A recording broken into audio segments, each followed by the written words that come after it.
Hi guys, this is Kamal Fernandez from East London Dog Training. The following is a series of video clips that I've taken of dogs that I've trained on courses over the world.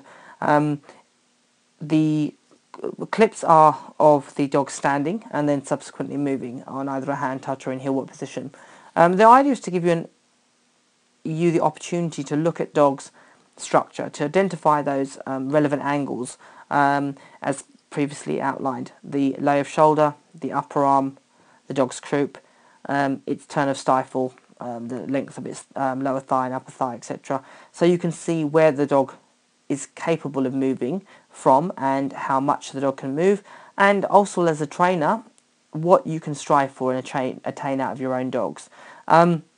If you can look at your own dog structure standing and evaluate where the dog is likely to move and put your hands on it and feel those angles, you can then see if the dog can subsequently do that on the move and strive to attain that. Or also on the other variation is to create a realistic goal for the dog to move the manner in which it will move. So sometimes people try and pursue a movement, a particular style that they would want the dog to work, but in actual fact the dog isn't physically capable of. And the other variation would be the dog is working in one manner and actually the dog could probably give you a lot more if trained appropriately. So we're going to have a look at the clips, and what I would suggest is to, after each dog, maybe perhaps pull the photos off, draw some lines on it, or if you have a great app as Coach's Eye where you can draw some angles, etc. You can outline, you can put those relevant dots on. You can have a look at whether you've seen them right when the dog subsequently moves. So the first dog is a Border Collie. She's a little blue Merle bitch. She competes in agility, obedience and work and trials really successfully.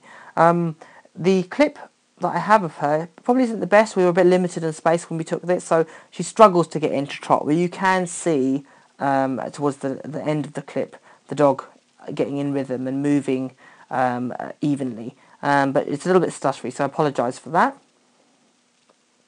So you can see, as I say, she's a little bit just losing her rhythm here, so she's starting to skip rather than trot, which again is just largely down to the confines of space.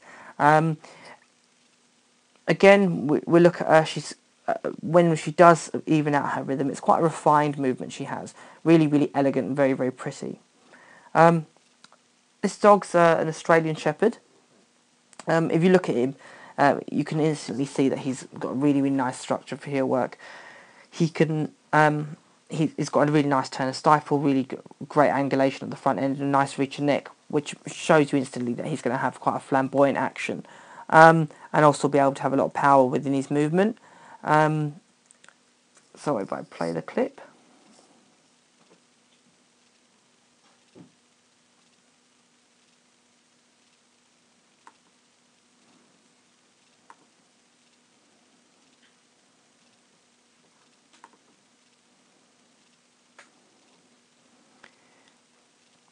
So if you watch this dog move on a moving hand touch, which is one of the exercises or one of the components of heel work training, you can see that he has a really lofty stride and almost a suspended animation in his movement. He can get his hocks right underneath him, which creates a lot of power and a lot of self-elevation. And if you just look there's that little moment where he almost hovers his feet in midair, which looks really attractive. Again, great structure. Australian Shepherds tend to be blessed with really good structure. They tend to be naturally balanced. Another Australian Shepherd, this time a little bitch, tricolour obviously. If you watch her move subsequently, she's got a really flamboyant action. She doesn't lift herself quite as high on the front end in terms of lifting up, or great suspension from her feet, but if you watch the previous dog, he was almost a lofty, bouncy stride.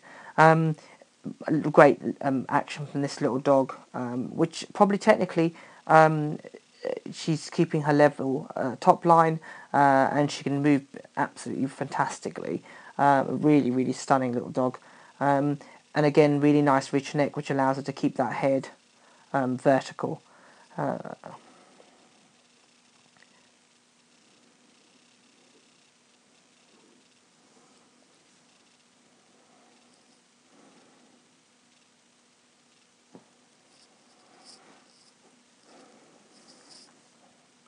So this is a Border Collie dog.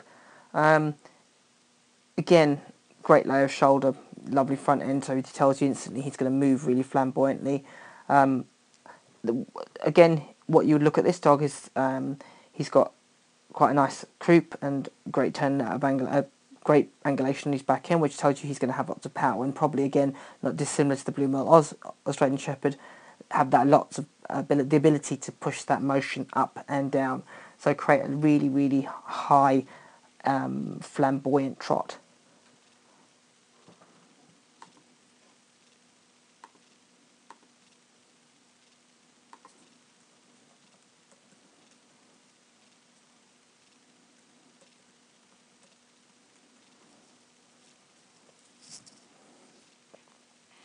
If you notice specifically with him, he can keep his head vertical. This is obviously a training thing, but also because he's got a really, really nice feature neck, which allows him to that ability to hold his head vertical really, really easily. There's no challenge to this dog to hold that position. You watch his hocks, they can get right underneath him, which creates all that power. And again, that slight little suspension there when he moves.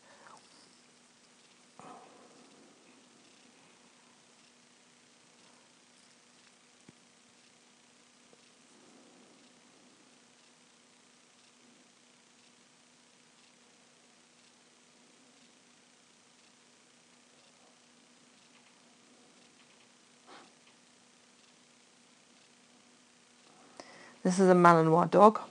Malinois, generally speaking, aren't blessed with the best construction for that real lofty trot. This dog has, there's always an exception to the rule. You do see the odd Malinois that has really, really great movement, but most of them are generally speaking quite tied in. They tend to be athletic and really, really muscular, which leads to a lot of power and in itself is quite appealing. This dog actually does move nicely, but his trot's not going to be massive because if you look at his upper arm, there's not a lot of angulation there, and he's quite straight in the stifle. But again, an absolute athlete. If you look at the dog and the physicality of the dog.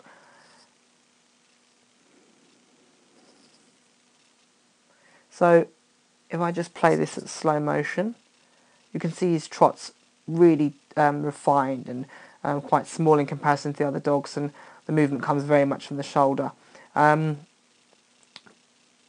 As opposed to the upper arm. Again, he can get his hocks not quite as far as the other dogs because he's that little bit straighter in the stifle in comparison to the other dogs. This is a Border Collie male. Again, probably the best photo to see him standing because his coat, obviously he's got a huge coat, and the way in which I took the photo probably didn't catch him quite balanced. Again, you'll watch really, really big trot, look at his front shoulders, you look at his stifle, same reoccurring things that you want to see in a dog for heel work. He doesn't have a vertical head position. It's probably largely down to he's a little bit shorter than the other dogs in his neck. But again, he has really, really nice movement on the front end and a great elevated trot.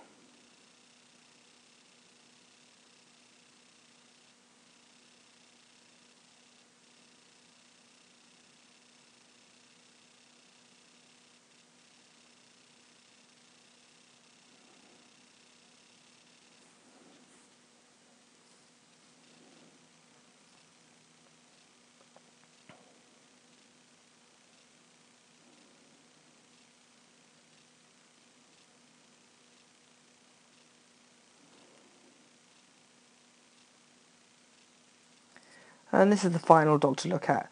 A little Border Collie bitch.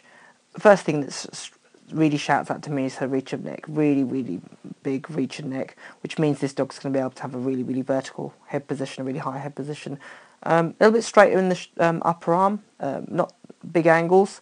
A little bit straighter on the stifle as well. But again, the massive thing that just shouts at you is her reach of neck. So she's probably going to be very stylish, and her movement will have the ability to hold her head up quite high. So we watch her move, and you can see all those things follow through when she subsequently moves. In this clip, she's a little bit high, and in terms of attitude, so she's a little bit struggled to move evenly. But normally, the dog would move absolutely beautifully. Again, vertical head position. She's actually taking her inside leg slightly higher than her outside leg. Again, that would be a little training thing that would be ironed out as the dog moved and starts to do a little bit more movement. But I might just play it back.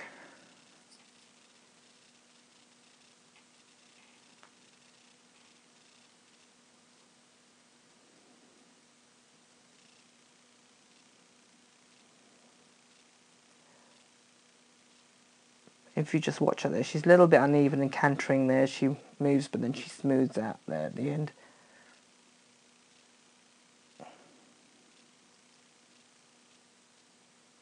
So it's just a few examples of different dogs moving, just for you to get your head round and to start to train your own eye to look at dogs and evaluate their structure and then therefore their physical limitations.